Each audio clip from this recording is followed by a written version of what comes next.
Hello, we're here, we're doing it. YouTube, finally. I was nervous about starting a YouTube channel because it's much easier on TikTok and Instagram to kind of hide behind the camera. You guys know my voice, you know my personality, you know my hands, but it's very rare that I let you guys see me on camera, unless it's a very carefully taken selfie. But you guys have been asking for long form content, you've been asking for tutorials and longer videos, so I can deny you no longer. So we're here. Now we're here. As this is something kind of really brand new to me, I thought, wouldn't it be a great chance, an opportunity now to kind of introduce myself properly, a little behind the scenes, meet the maker type thing, I guess. My name is Sophie. I've been drawing mandalas for 10 years, a really long time. I just turned 30. It's March 2026, and I want to make a point to mention that now so that I can look back in the future at this video and be like, oh, look back, look where we were. So yeah, I've been doing mandalas for 10 years, and I thought it would be a really cool idea to just kind of give you a little bit of an insight and how I got to where I am and how Beetleback Designs came to be. My journey with mandalas started when I was 19. I want you to cast your mind back and imagine me, 19 years old, little baby-faced student, who was unbelievably skint. I was so poor, the budget was so tight, and I was at university, I was studying literature, and I knew that if I wanted to buy the books, rather than having to get up stupid early, run to the library and hope that there would be a free copy available of these course books that I needed all the time, I needed a solution. And I've always been a very enterprising young woman, was then, am now, and I knew I needed to come up with a way to make some money. I had a bar job, but it wasn't really enough. So I was like, right, I'm very creative. How can I turn this creativity into a way that's going to make me some money? Reading University, for those of you that don't know, is a party university. We love a festival. We loved a party. And I was scrolling through Instagram one night and I saw someone putting on temporary henna tattoos for a night out. And I was like, I could do that. I could definitely learn to do that. So that's exactly what I did. I saw it and I thought, right, let's do it. I went on eBay, and before you even say it, you're going to go, no, Sophie, no. I know, I was an idiot. I went on eBay and I bought the cheapest cones of brown henna I could find. Not good. Do your research. And I hadn't done any research then because I was young and dumb. And I started practicing on myself. And over the next few months, there was not a single inch of my hands, arms, thighs, stomach, across my chest that wasn't covered in progressively, slowly, definitely improving henna designs. It was also at that point that I put my sensible head on and I started to do some research. And I researched about the types of henna you should buy, fresh henna, patch testing, development times, all of these things that go into kind of a henna business, as it were, finding waivers, insurance, all of that stuff. I also started to develop at that point a little bit of my own style. I was kind of conscious I didn't want to accidentally include patterns that had kind of cultural significance without really understanding them or putting them in by accident. So I started to develop my own kind of style and my own kind of patterns, and yeah, I started to really have some fun. And it was at that point when I felt confident to then roll out a business of doing henna tattoos for people. At this point, it's mid-2016, I know. And that was the point at which Beetleback Designs was made, which is kind of crazy when you think about it. So at that point, I was like, right, I need a name for this business thing I'm doing. I've been doing bits and bobs, but I've been doing it for a little while and it needed a proper name. So what do? I didn't want to put my own name to it, probably due to lack of self-confidence. I wanted something different. I wanted something cool. And so I decided to call this art thing I was sort of doing, henna thing I was sort of doing, Beetleback Designs. As a gift, my mum actually, it's really cute. She had these like, hang on, let me find it. She had these like flyers made. I still have one. It used to have my phone number on the bottom, but I took it off. She made these little, look, original little Beetleback Designs. And these are the first ever mandala drawings, I guess you could call it, that I ever did. But it was more just me drawing like what I thought would be good henna tattoos onto paper. They were not very good. So these flyers, I posted them on Facebook, I posted them on the message boards at my uni, I posted them on the notice boards, in the bars and the accommodations, and I started to get really popular actually. I was busy all the time. Not just for like big party events and big socials, but also people that wanted to get tattoos and weren't really sure where they wanted to put them. And they wanted to see what they would look like first. So I ended up doing quite a lot of that. And that was great. But again, my own stupidity struck, and I started doing all of this work with zero wrist support, none at all. And eventually my wrist got injured, and it would heal up and I would rest, and then it would get injured again, and the gaps between it being injured and not injured were getting shorter and shorter and shorter. And I was like, okay, we can't keep going like this, doing just henna. We need to come up with another solution.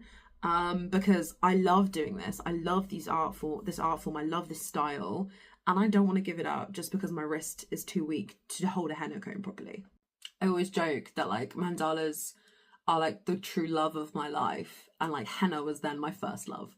So okay, fine, can't do henna anymore. So I start drawing these designs on paper, and I remember my first ever like proper attempt at a mandala. I'd gone home from university to my parents' house, and I was sat on my parents' lounge floor with paper everywhere, and I was just trying to draw what I'd seen online, and I didn't really understand about pencil grids or different pen sizes. I didn't really understand anything. I was just kind of copying what I saw and trying to give it a go. And my mum came in to give me a cup of coffee, and she was like, what are you doing? And I was like, this is what I'm trying to do. You know, I can't really do henna, but I still love it. And I'm so in love with it, and I want to do it on paper, but like, it's not really coming out right.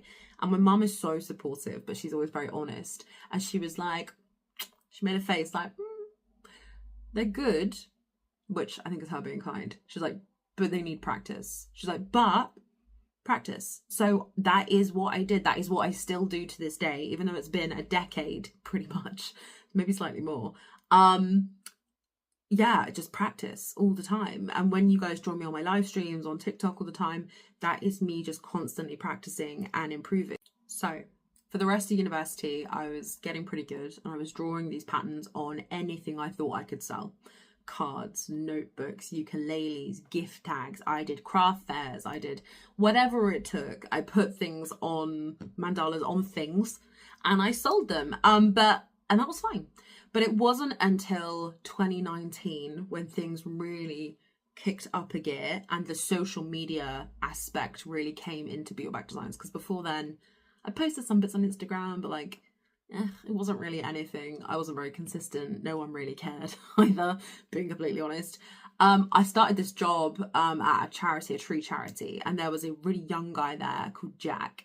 And he was like, hey, I also worked with another girl there who was a ceramicist, who I think she's got like 60k Instagram followers now. So we were both really creative people, and we both posted a bit on social media, but not really. And this kid, Jack, he was like, hey guys, have you heard of TikTok? And I was like, isn't that like the dancing app that like kids are on? Like, what is that? And he was like, trust me, I think it's going to be really big. And I was like, I don't know. Next few weeks, he goes on and on and on and on and on about it, how he thinks it's going to be really big and how we really should get on it and whatever. I give in, I relent, and I was like, fine, I'm going to make a TikTok account. And that is what I did. I made a TikTok account. But the first video I posted wasn't even a mandala. At the time, I was still doing the whole craft fair thing and just anything I could do to make extra money, because at that point I just enjoyed it, and also I was saving for my first house with my boyfriend at the time. And one of the things I used to do at the time that was really popular was wax seals. So the little kind of like seals you put on like envelopes and stuff. I used to make them for people that were sending out wedding invitations. And I think one of my first ever videos actually on TikTok is me pouring some wax and stamping it. It wasn't even a mandala. But I made that video. I posted a couple of other little like mandala-y type videos. And back then my phone mount wasn't anything like this. It was my phone balanced in a mug on some coasters, and that was the extent of the technology that I had. I made my account, I posted some videos, to be honest, I forgot about it. I deleted the app from my phone, completely forgot about it. And then I came back a little while later, mid to late 2019, to find I had thousands of followers. And I was like, whoa, probably should do something with this account now. I think it's also really worth mentioning that at this time, my mental health was very low, very, very low. I'd been diagnosed the year before with anxiety and depression. I was very heavily medicated. I was in therapy, and my art had started to transition from not just something that I did to make money, but it was also slowly becoming something that was like a way of calming myself and self-regulating. So that was becoming more and more apparent for me that was something that I needed to kind of do for myself. And then the global pandemic hit. And then suddenly my little form of escape, I started posting online, and it became a form of escape for a lot of you guys. And kind of everything went crazy bananas bonkers, where my followers just went shoop. And what was something that just I did to make me feel better, I think started to make a lot of other people feel better. And I felt kind of really, I still do feel really privileged that A, you guys care, because you do, and B, that I'm in a position where I can share something I'm so passionate about and that I love so deeply with other people all the time. I just feel really kind of, that sounds so dumb, but it's true, it's true. And now it's been, what, 6 years since the pandemic, and so much has happened in my life since then. So many big changes, house moves, just so much. But the one constant thread through everything in my life has been Beetle designs and mandalas and kind of drawing and kind of finding calm mindfulness in that art, using art as therapy. So yeah, now we're here. I think at the time of recording this, I'm on 289,000 followers on TikTok. I think I'm on 9,000 followers on Instagram. Just kind of crazy.